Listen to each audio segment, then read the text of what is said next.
and I pray that this program is beneficial to everyone listening today. Thank you, dear listeners, for joining us. I hope your Ramadan is going well, and thank you again to the team at Ramadan FM for giving us this opportunity to speak with you about all things public health. I'm Nazira Vania, and I'm a project manager for Community Wellbeing Champions in Public Health at Leicester City Council. Over the course of Ramadan, I'll be bringing you, I hope, are relevant and engaging programs on health and wellbeing matters for our city. On today's show, we'll be talking about the cost of living crisis and social isolation, how these affect people's health and well-being, and what help is available for anyone who is struggling at this time. Before I introduce my guests, I'm going to encourage you to grab a pen and paper or have the Notes app ready on your phone if you're a bit more technological than I am, as we'll be sharing lots of information about support and services that you might find useful to jot down either for yourself or someone else. Also, before we begin, I'd just like to apologise for the abrupt end to our show last week. I just when I thought I had fooled everyone into thinking I'm a professional instead of a first-timer with this radio business, I didn't quite manage the time properly at the end, and we got cut off just as Darshana, our guest from the council's Live Well Healthy Lifestyle Service, was giving information on how to get in touch with them. So I just want to repeat that now. Hopefully you have your pen and paper or Notes app ready. So if you were interested in finding out more about Live Well and the kind of services that are available to help you live a more healthy lifestyle, you can find out more on leicester.gov.uk by just searching for Live Well or call 0116 454 4000. So that's leicester.gov.uk or 0116 454 4000. Okay, so as always, the audience is the most important part of any show. So of course, we do want to hear from you. So you can send comments and questions via social media or the chat if you're viewing online, or you can send a message to the studio by text or WhatsApp on 0774 8855 055.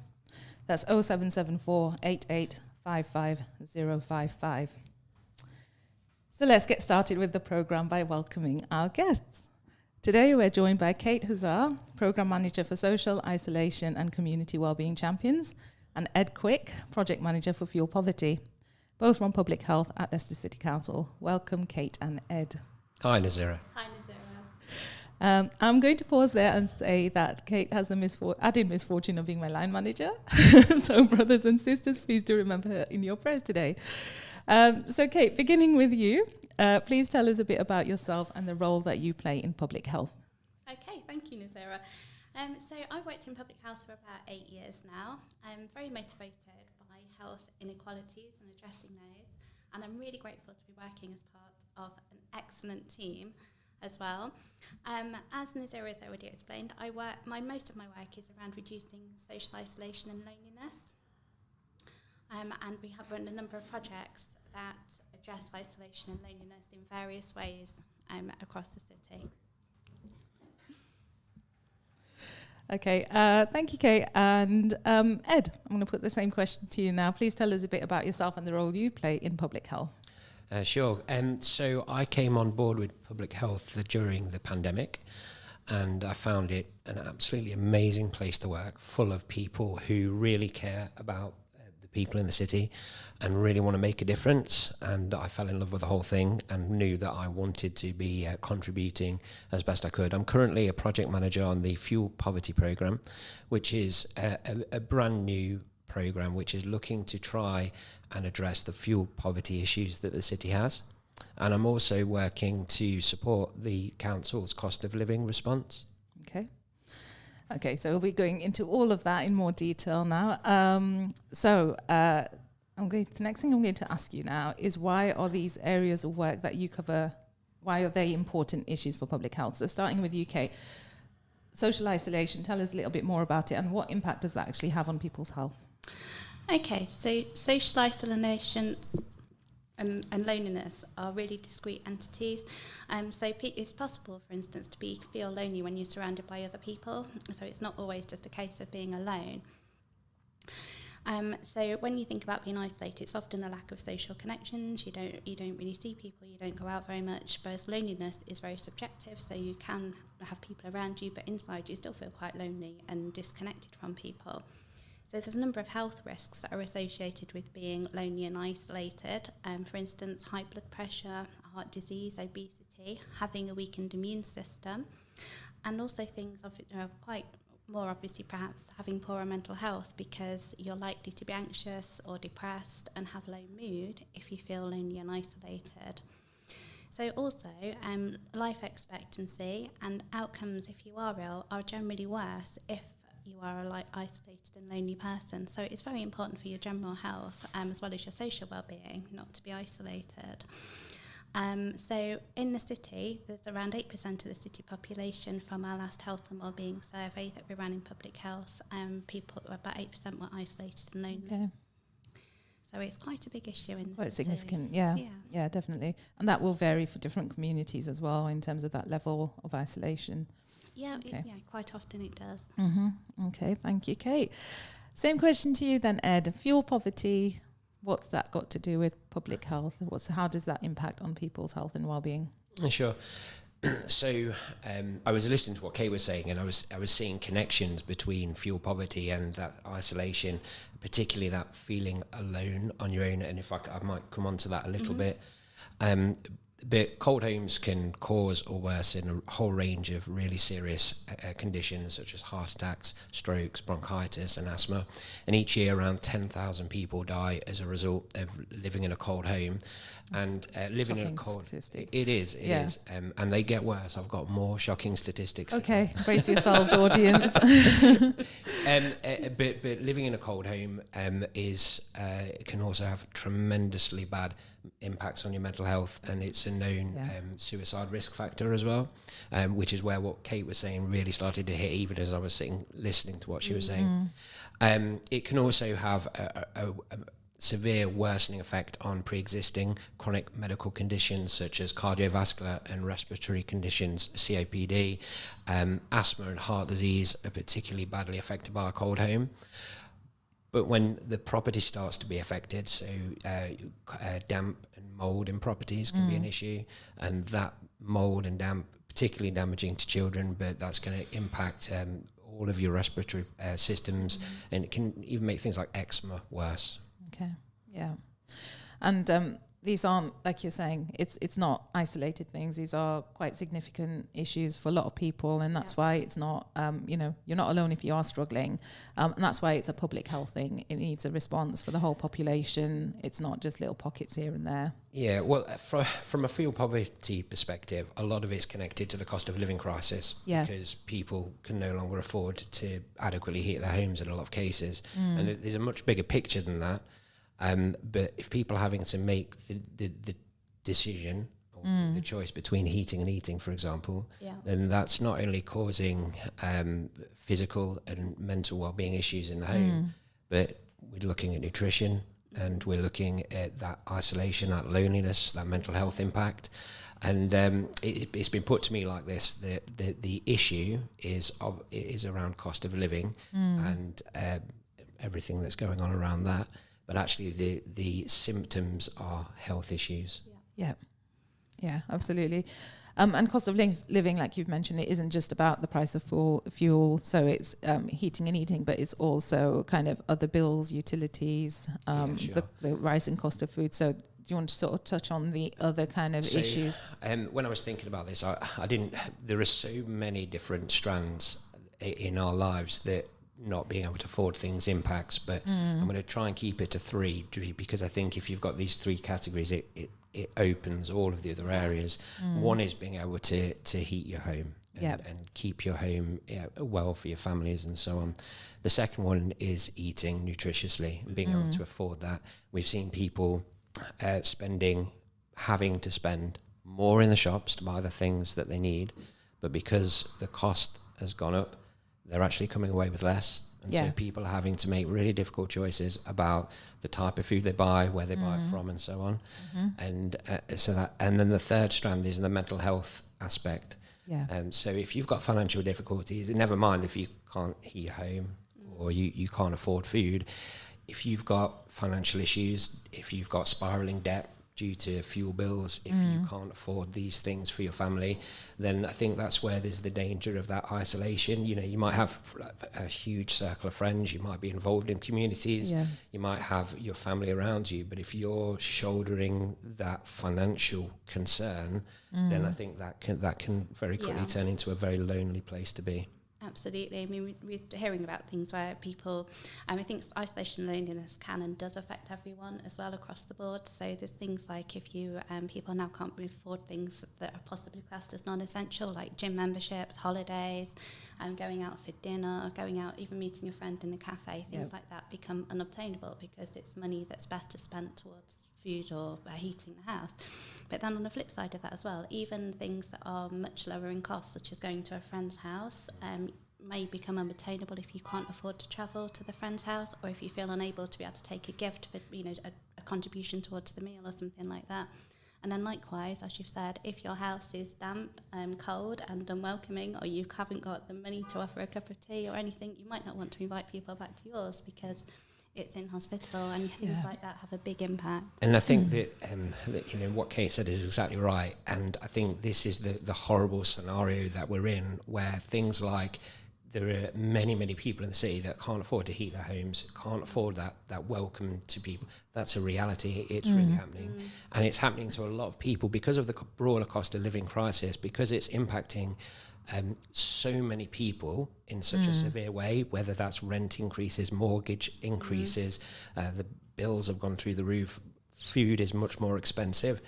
It's impacting an awful lot of people who wouldn't previously necessarily have needed to reach out for support, or who felt that they could support themselves and didn't need the avenues of support that an organisation like the council offers. So that's one of the things that we're learning about through sort of the conversations we're having with people in the voluntary community sector. So they're seeing those new faces coming through the door, people that are unfamiliar with how to ask for help, where to go for help, and so on. So there's a real need for information as well, isn't there, about where that support's available. We will get onto that, but Ed, I'm seeing you ready to say something. Go for it. I think in terms of communities, it's one of the areas that I was really hoping to touch on today, because it's more than just signposting. Signposting support is important.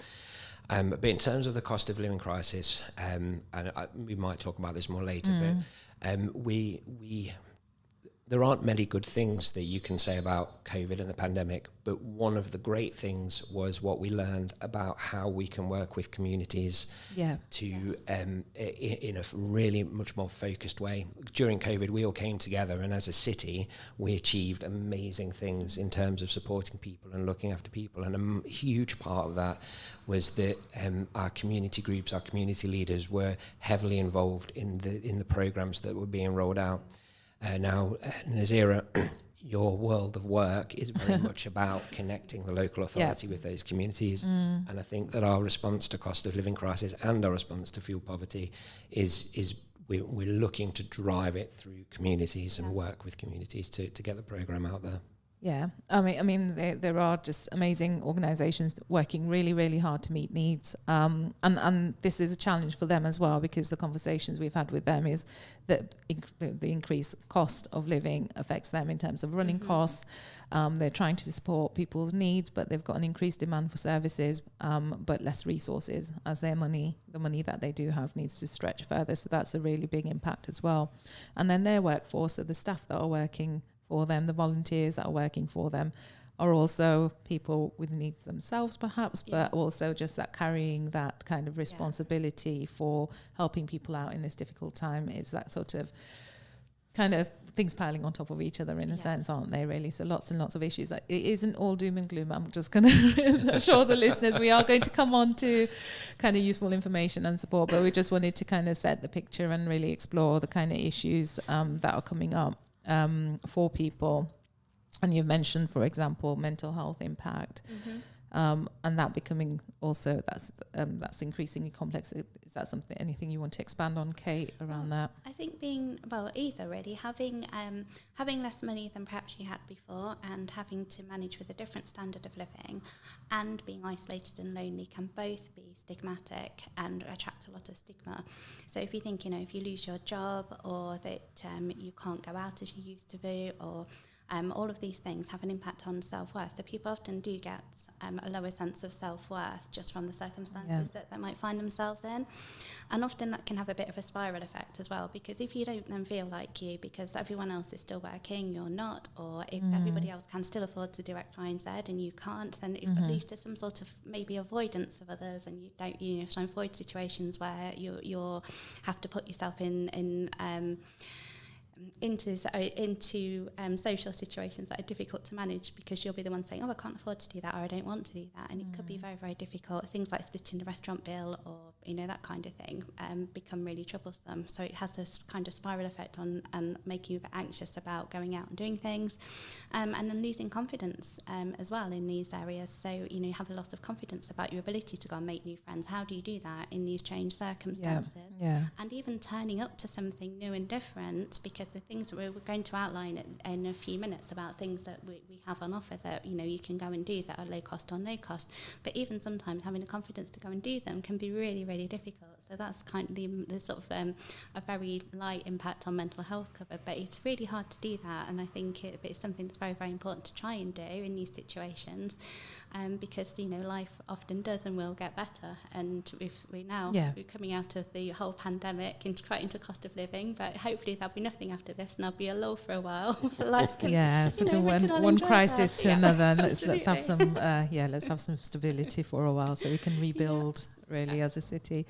Okay, so what we'll do there is just sort of pause before we go on to kind of explore the support and resources that are available. There are lots of challenges all around, but there is a lot of work going on. We will sort of become a bit more positive in the second half of the show. But before going on to explore all of that, we'll just pause to remind you that you can still get in touch today. Send your questions and comments to us on social media. Pop them in the chat if you're listening online. Or you can text the studio or send a message by WhatsApp on 0774 8855055. 0774 8855055.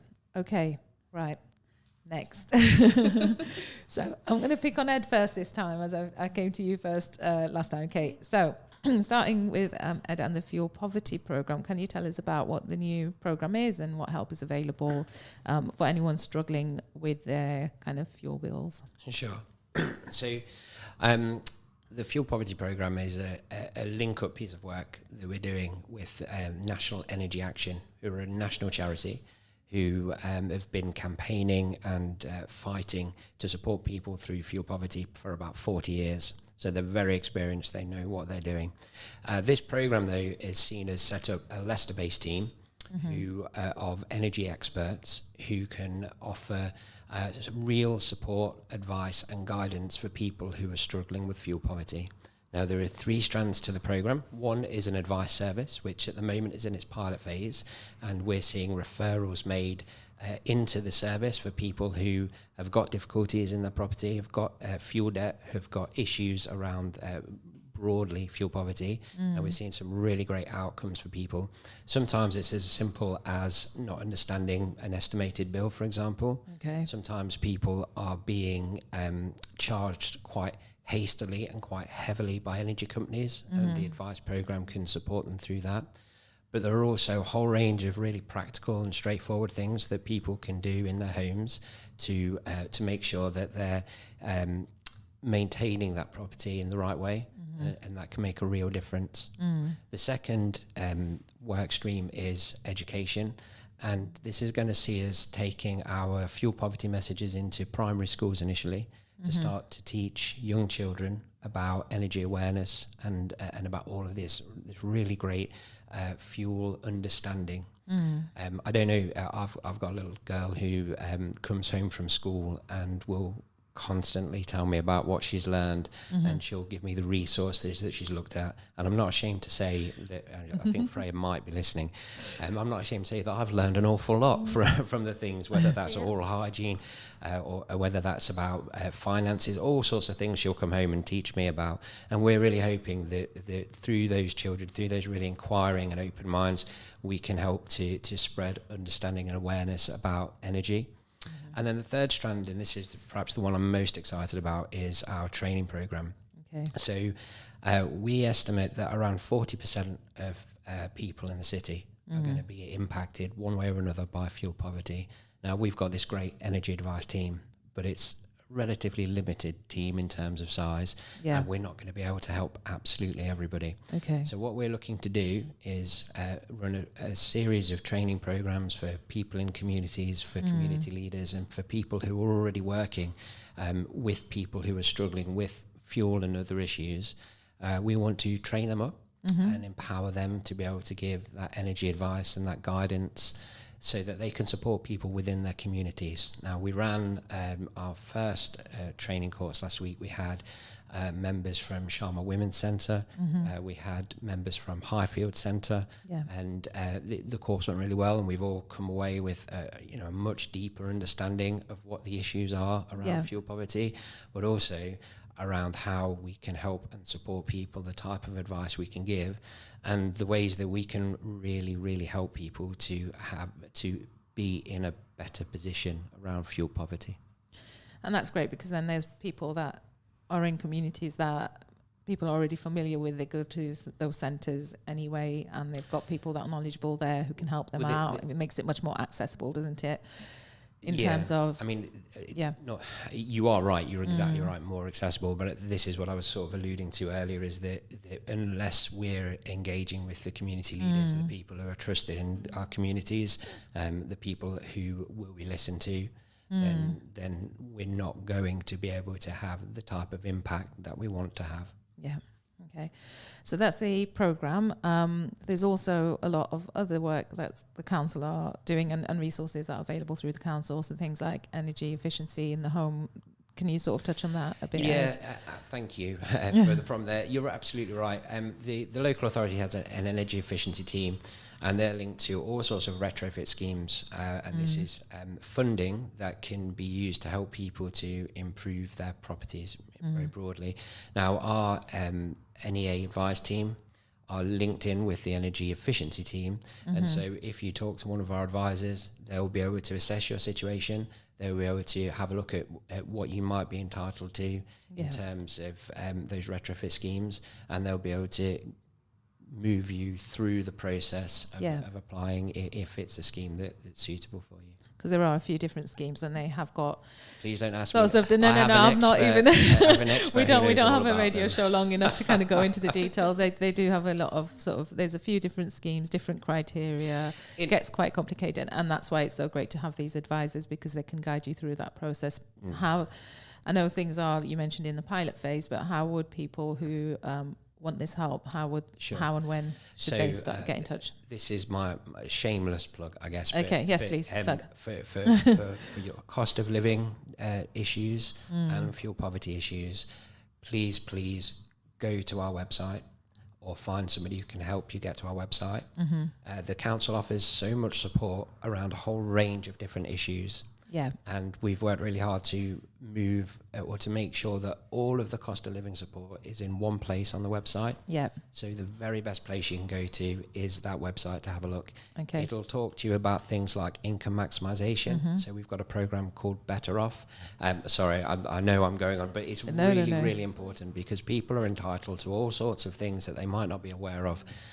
So get on the website, have a look at the support, but it also links to that mental health support, to the elements of Kate's program as well. I'll stop there. No, don't. I mean, the thing is, you are letting me tick things off my list here that I want to make sure we mention. So I should have been talking about later. And there's no strict order to it. So no, absolutely. You mentioned websites. So that being the Leicester City Council website. That's right. Leicester.gov.uk. That's right. And I think if you just go into Google and type Leicester City Council, you'll get to our pages. And on the front pages there's a tab that's a big box that says cost of living. Yeah. Click on that.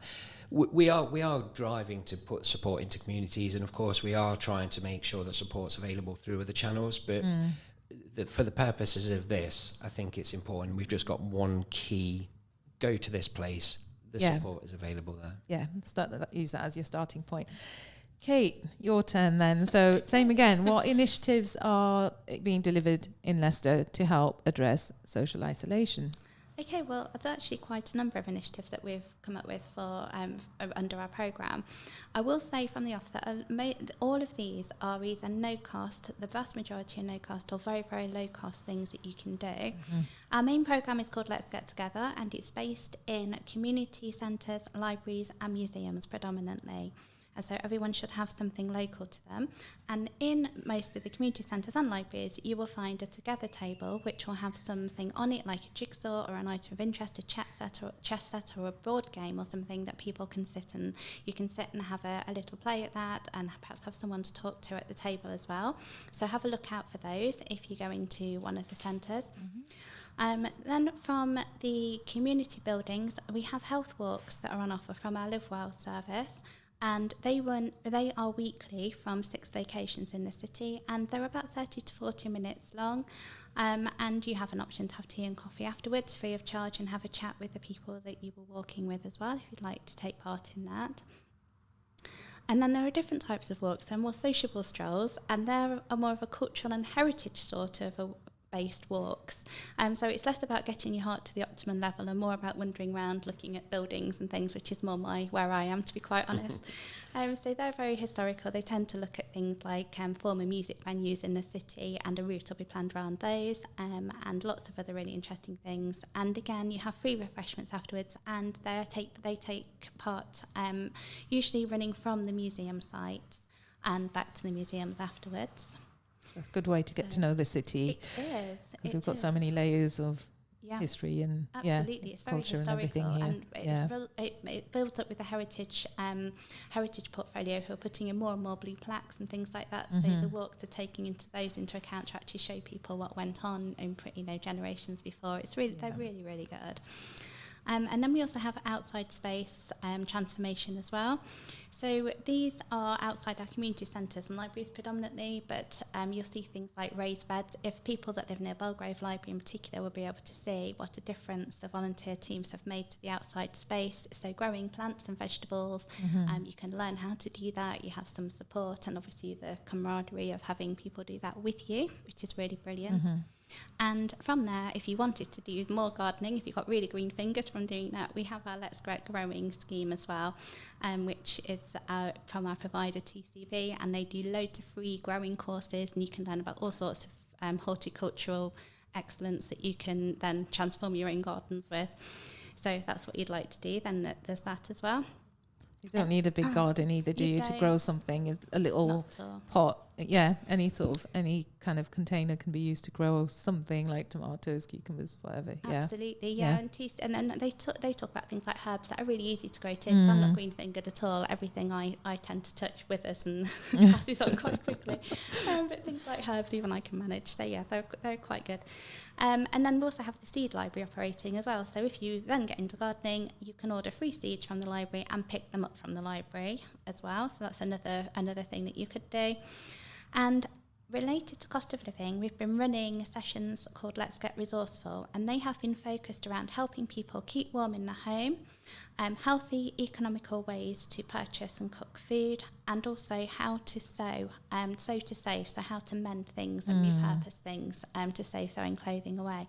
And they've been really popular. They've been delivered in collaboration with our adult learning service, and we have recently been running the slow cooker specials from there, where you had a 2-session course on how to cook with a slow cooker, and you got a free slow cooker at the end with all the ingredients. Oh my gosh, who's going to say no to a freebie? Well, so. I know. And I like the way that ties in with what everything Ed's been saying around the sort of energy advice and efficiency and everything, because, draft then make a draft excluder that helps with you saving money in the home and everything. You get the social benefit of doing that together in a little group, and then going home and kind of making your house that bit warmer. Absolutely. And just related to what Ed was saying as well about the website, all of our information is on there. I'll come to that in a minute, but we've also got Let's Get Digital, which is running from our community centres. That started on the 1st of April, and people can learn how to access the internet using their own devices. So if people have a smartphone or a tablet or something that they're not quite sure what they're doing, you can bug onto this. It's a 2-session course, and it does focus on health needs, so it'd be how to access medical appointments online, how to order pharmacy online, those kinds of things, and then social aspect as well. So how to be safe online if you wanted to use WhatsApp, if you wanted to go on a site to look up an interest and then use a chat room to do that. So all those kinds of things will be covered on that. So if you are struggling with accessing anything, you can always get on to one of those courses, but also our libraries and community centres will always be able to help. So if you wanted to know something about what Ed's been speaking about, or myself, you could go in there and they would be able to point you in the right direction as to how to get help and how to access the things that we've been That's really speaking important. I think this is really just sort of stay with it for a minute, because in terms of the kind of big issues that people talk to us about, there's mental health, and there's cost of living, and then the other thing is access to services, especially GPs. And that's a really big issue that everyone's facing, and so many things, and other support and services as well. And so many things are going online. So you try to get access, and you're told to go on the website and book appointments and everything like that. And it is quite a mystery, isn't it? How to do that. So I think this is a really great initiative, and probably one that would be really beneficial. So if anyone's listening, that's got like elderly parents that aren't quite familiar with using devices and so on, this is the kind of course to go on, isn't it, to kind of help keep up with the pace of this change, because that's the direction things are going in. So the sort of the more we educate ourselves to be able to keep up with that, the better. Yeah, this is it, Nazira. So it's very important to be able to manage to get online in this day and age, but also just for people who aren't that tech savvy, because I'm not at times. I often need as you will know, often need help with these matters. So yes, they're again open to anyone. So the details will be there through Adult Learning or through our community centre and library site. So okay. Have a look. Is there anything else in terms of excuse me, in terms of the sort of programs around growing social isolation? Anything else that? Well, the one other thing I will mention is around warm welcome, because our library sites and community centres have also been offering a warm welcome, which is it's a national scheme, but really it's just to let everybody know that you can just turn up to these sites and you will be guaranteed a warm welcome, and in some you might even get a hot drink, and people will be pleased to see you, and there's no need to hover around outside. You can take a seat in the warm. You don't have to have a book, you don't have to do anything. You can welcome to go in. They're public spaces, so it's to make people aware of that. Yeah, so that's something that's been going on sort of over the whole winter period. Yes. It's been really valuable for a lot of people.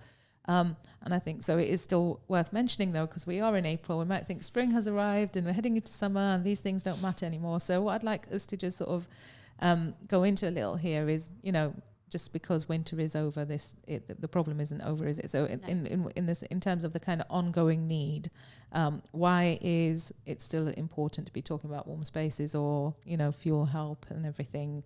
What are the kind of issues that people might still be facing looking forward? And I'm now looking more at Ed. Yeah, no. Well, I was just amazed that one sunny day and winter's over.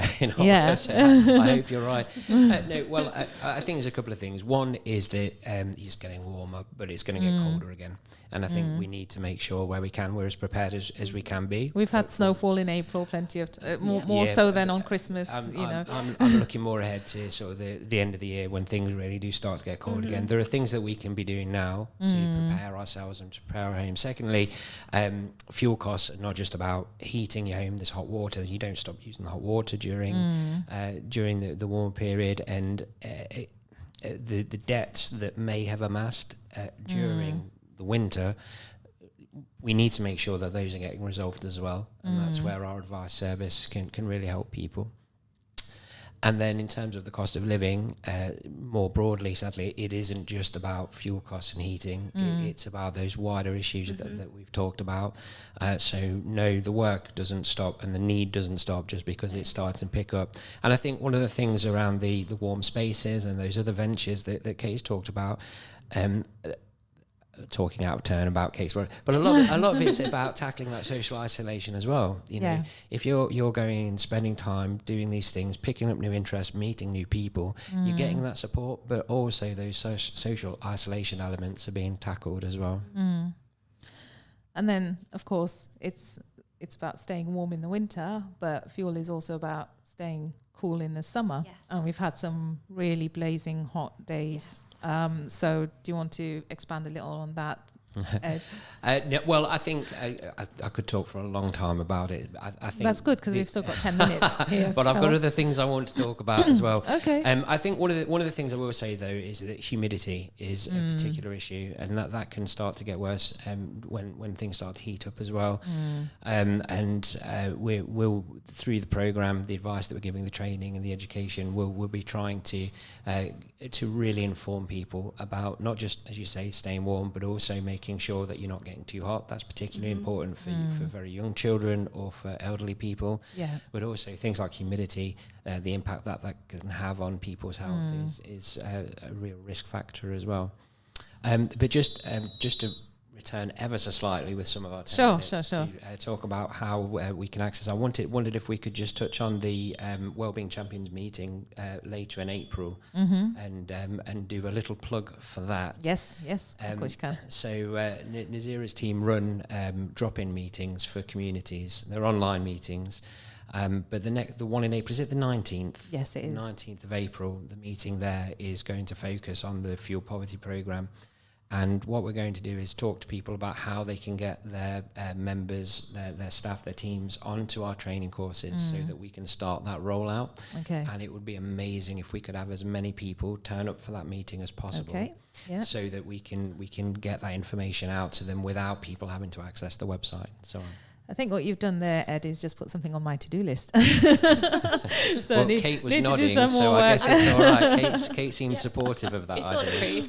So we need to get some more promotion information out about that. But if anyone listening is part of like a community organisation or just kind of has networks, you might be just part of a sports club or go to a place of worship or something like that, and you're in a position where you can it would be useful for you to learn about this and then spread that information. You're more than welcome to join us. Just get in touch with us at wellbeingchampions@leicester.gov.uk. So that's Wellbeing Champions, all as one word, at leicester.gov.uk. And we will send you the details of that so you can join that. It's an MS Teams online meeting, and it's just a simple link, and you just click on it and you'll join that. And it'll be in the morning on Wednesday, the 19th of April. So, we'd love to hear from you. Just sort of want to touch on a few other things that people, so we mentioned earlier about the kind of wider issues as well outside of kind of fuel and social isolation that go into the kind of problems people have been experiencing and that have been affecting their health and well-being. So general affordability and cost of living crisis. So things like food. Where would people get information about say food banks, food pantries, where they can get help with other sort of bills? Sure. So aside from heading to our website again, you can go to My Choice, and again, the link's through our website. Yeah. My Choice is a great little resource that you can put any type of support that you're looking for into the details into the system. And it'll highlight for you organisations that can provide that support. Yep. And it can show you where they are. It can give you their contact details. And it can be really helpful in just finding those little, very near to you, very localised pockets of support that you can access. Okay. And I guess the thing is, My Choice is a directory, isn't it? So it's as good as the information that's on there. It's open for organisations to go on there and put their own information on. So if you're in a position where you're delivering something, even if it is like just a social group or something like that, if you go to leicester.gov.uk, go to My Choice and make sure you upload your information. That way when people go looking for that kind of service, they'll find you. So both sides of it. If you need the service, go to My Choice. If you're delivering a service, go to My Choice, and let's help connect people with the things that they need. I wanted to touch on something else in terms of the cost of living, because one of the things that perhaps we don't realise into those knock-on effects, people might be managing day to day, but little expenses that come up can then really throw them, and it can be as small as women having their monthly menstrual cycle and needing those products. So one of the things that has been going on is that there are free products available at various Leicester City Council venues. So if you need some help around the cost of menstrual products, there's free products. You can just walk into any of the 12 children's centres in the city. And there's also 2 youth centres. And the details are on the Leicester City Council website. You just walk in and it'll either ask at reception or it'll be sort of in the bathrooms, and you go and you help yourself to the product, so you don't need to pay for that. If you are struggling, it is something that is a need in the conversations we've had with sort of community organisations, food banks. They've told us that when they do have products available, those are the first things to fly off the shelf. So it might seem like a small expense, but it actually is significant for a lot of people. And again, you wouldn't be alone if you are struggling like that. So just that reassurance. Mental health, coming back to you, Kate, as well, with social isolation and mental health support. So how do people sort of, get information on that sort of help? Okay, so I think the first thing I would say is that the information is readily available in our community centres and libraries and our community buildings. So if you go into any of the buildings and ask the staff, they will be able to help you and to advise what's around and point you in the right direction. Then we also have the website as well. And the best way to find our webpage at the moment is Bringing People Together and Leicester City Council. If you write that into Google, that would take you straight to our page. I will warn you that it looks very uninspiring at the moment because it's being developed. So in a few weeks' time, it'll look much better. So it does look very dull, but it will be much better than that. So it's Bringing People Together, Leicester City Council. Put those into Google, or you can email us at bringingpeopletogether@leicester.gov.uk, all lowercase, and Bringing People Together is all one word. And I would like to say as well that if you are in a situation where you'd like to do something, we're always looking for volunteers. So all of the schemes that I've spoken about today, we're happy to take volunteers for those. So you can do things like you could take up the gardening, you could take a short course and lead some walks. There's lots of things that you can get involved in if you would like to take more of an active role in helping with these things at the community venues. So please do get in touch with us. And likewise, if you have any ideas, if all the things I've mentioned, you're like, oh, well, that's not really me, get in touch with us. Let us know what you'd like to do, and we'll see what we can do. Because we're always looking to we want to put things on that people will want to come and enjoy. So, we will consider whether or not we can do more things. So please do get in touch if there are ideas that you have, or if you want to volunteer, or if you just want to take part, just let us know. And we'll facilitate that as best we can. So, yeah, please do. Brilliant, yeah. Similarly, if you've heard something you do like the sound of, but it's nowhere near you, and you think we need it in this area, just flag that up, because, if we know where it's needed and wanted, we'll look at doing that. Yeah, that's great. I will just do a little plug as well for our team, Community Wellbeing Champions team, and the Help Leicester Stay Warm workbook. So this is something that brilliant Joel in our team came up with. It's just a rough and ready Excel workbook where we've been gathering information on things to do, warm places to go, where to get your mental health support, where to get sanitary products, etc.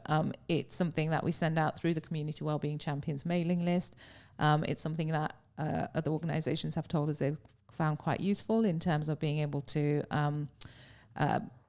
direct their service users to places to get support and so on and so forth, and activities and things to do. So if you, I will plug the Champions Network and invite you to sign up to the mailing list by getting in touch with us, again, at that email address, wellbeingchampions@leicester.gov.uk. We're sort of heading into the last sort of minute now. Right, so any kind of final key messages? You've got 10 seconds each. I'll go first. Please do what Nazira says. Sign up to the Wellbeing Champions Network.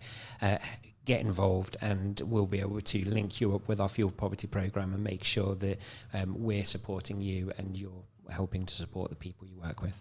Okay. Yeah, absolutely. The same for social isolation. Please get in touch with us. Nobody's on their own in this, and we all pull together as a community. Things will seem a lot better before they do get better, which they will. I'm very optimistic. Absolutely, yeah. Yeah, absolutely. Key message: you're not struggling, you're not alone, and the help is there. And we really want, and we know, and we'll, hand on heart, we will confess that we know we don't always reach the people that need it. We do need to do a better job with that. So do please get in touch and, wave and say, I'm over here and it's not reached me, because then we know how to get to you as well. So yeah, thank you, listeners. And thank you again, Ramadan FM, for hosting us. We did cover a lot there. So if you missed anything, again, just email wellbeingchampions@leicester.gov.uk. Next week's show, we're going to be focusing on children's health and wellbeing. Any questions, send them to that